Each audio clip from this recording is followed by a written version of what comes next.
Picture a full lilac hedge along your back fence.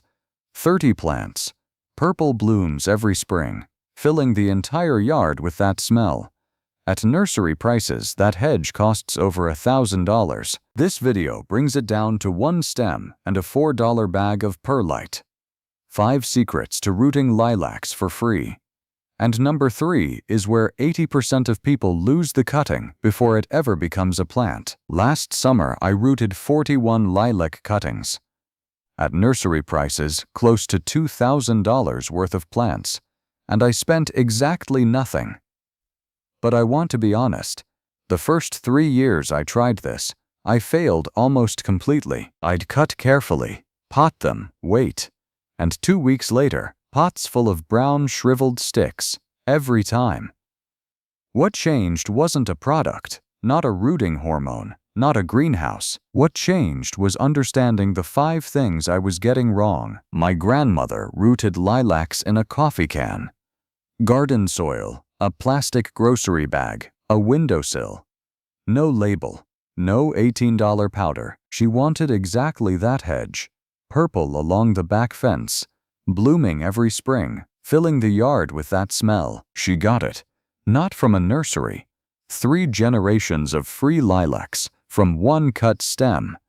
That knowledge still works. I'm giving you every piece of it in the exact order it matters. 5 steps.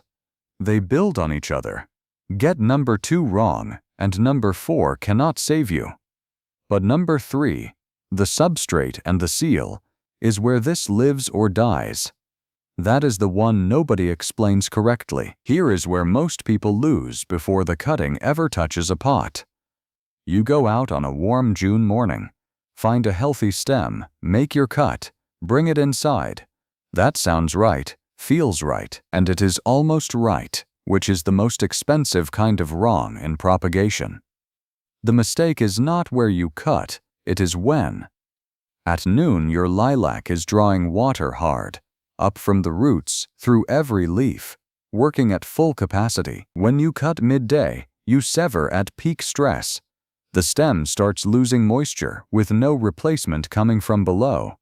By the time it reaches your potting bench, it is already compromised, and the clock is running. The correct time, early morning, before 7 a.m. The plant has rested overnight, the stem is fully hydrated.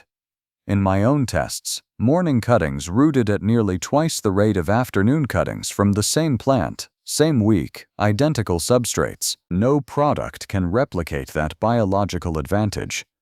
What you are looking for: softwood, this year's new growth only. Somewhere between a green bean and a young pencil. Snap it sharply and it breaks cleanly. Does not fold. 4 to 6 inches, 10 to 15 centimeters. A 45-degree angle just below a node. Not above it, below. That node, the slight swelling where a leaf attaches or once attached, is where the root-forming cells are concentrated. Above it, nothing is waiting to become a root. Below it, everything is ready and the biology is on your side. One cut. Sharp blades wiped with 70% isopropyl alcohol, before and after. A dull blade crushes the cell walls at the cut point. Crushed tissue rots before it roots. Every time. Stop. The next step silently kills cuttings that were cut perfectly, and you are very likely doing it to every stem you take. In almost every tutorial, you will see this mistake made confidently, on camera. They leave every leaf on. What those leaves are doing is invisible, and it is fatal. Every leaf is a pump, pulling moisture out of the stem, pushing it into the air. On an established plant, the roots constantly resupply. Your cutting has no roots. There is no resupply. It is spending itself to zero, and by the time the leaves visibly wilt on day 5, the stem is already past saving. I did this for 3 full years before I understood what was actually happening to the stem. The fix is exact. Strip every leaf off the bottom half, close to the stem, no tearing. Then look at the upper half. Lilac leaves are large.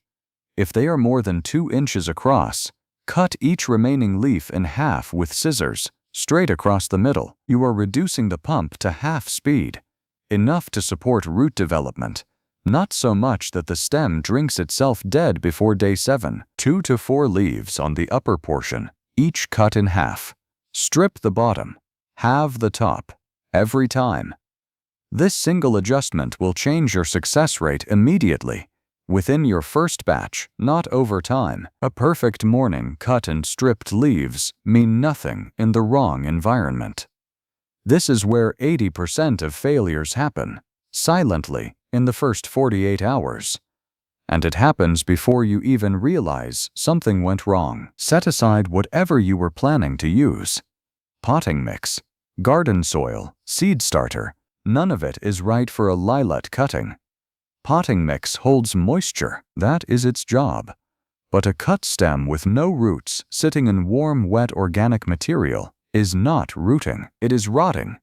The cells that need to form callus tissue before roots can emerge cannot distinguish between substrate humidity and rot humidity. The wrong substrate turns that vulnerability into a sentence. Lilac cuttings need nearly zero nutrition and maximum drainage.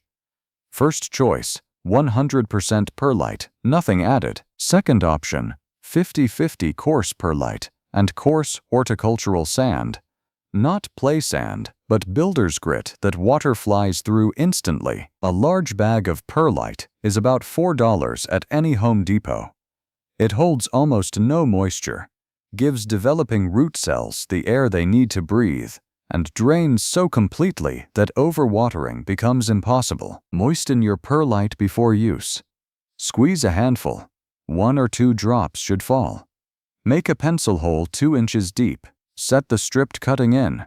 Firm the perlite around the stem. The cut end needs full contact with the substrate. An air pocket at the tip stops everything cold.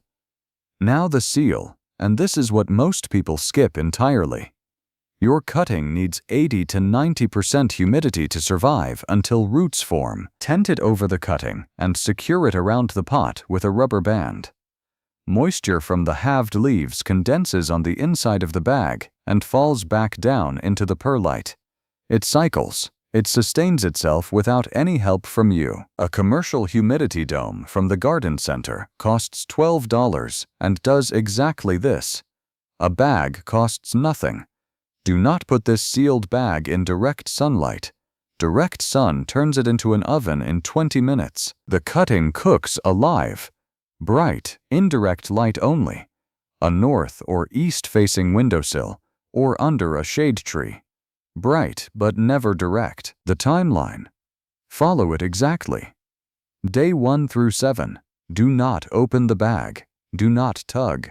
Do not check. The cutting is deciding whether to live. Let it decide. Day 7 through 14. Look through the bag without opening. Still upright means still alive. Fully collapsed means it is over. Day 14 through 21. Watch for the shift. The cutting will stand slightly more upright.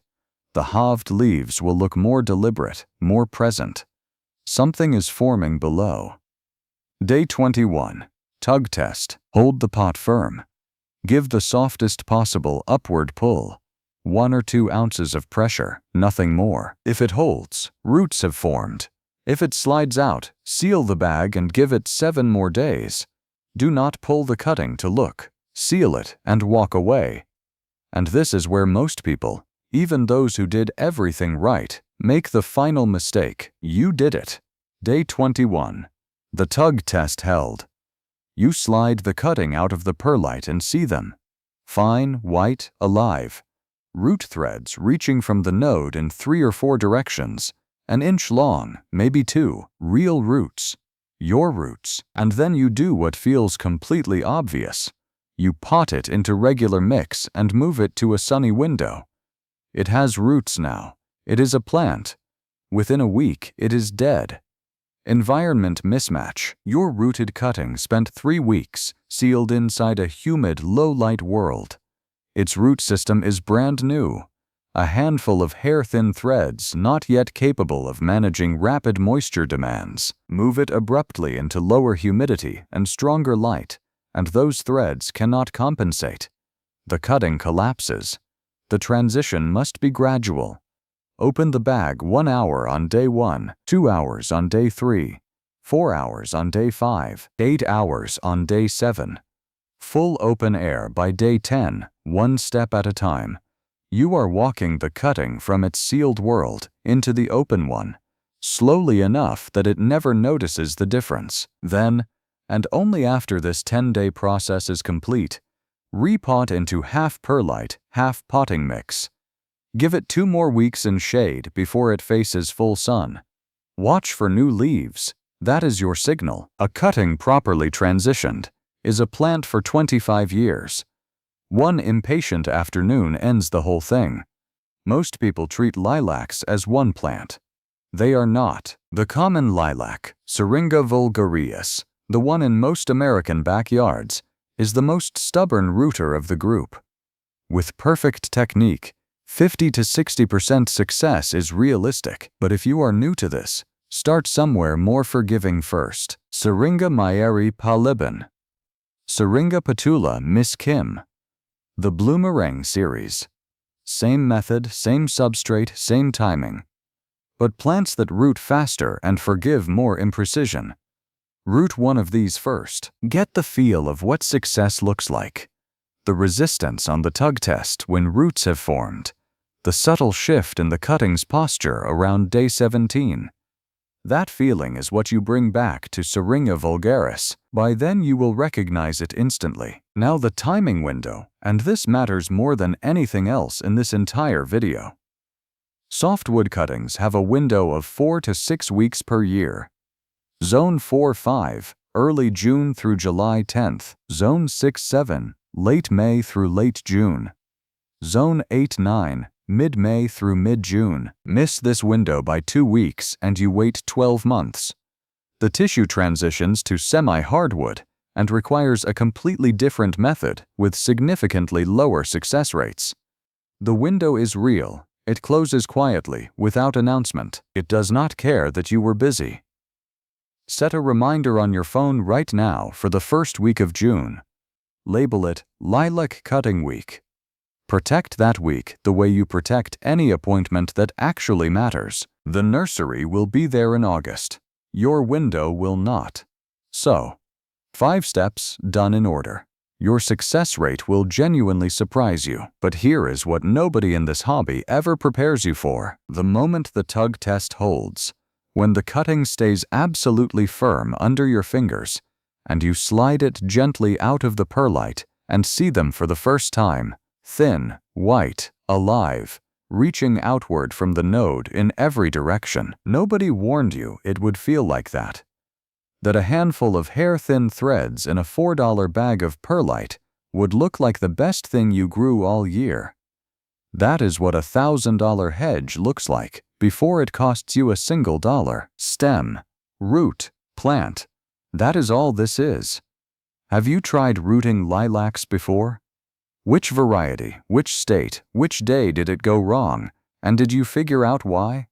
Drop it in the comments. I read every one, and what you tell me shapes what I make next.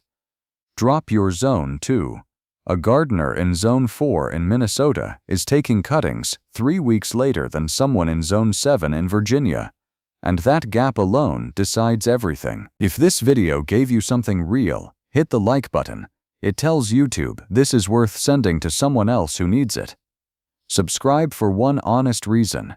YouTube does not show my videos to people it does not recognize as regular viewers. One click tells the machine to keep sending this your way. Mark your June window. Wait for white roots.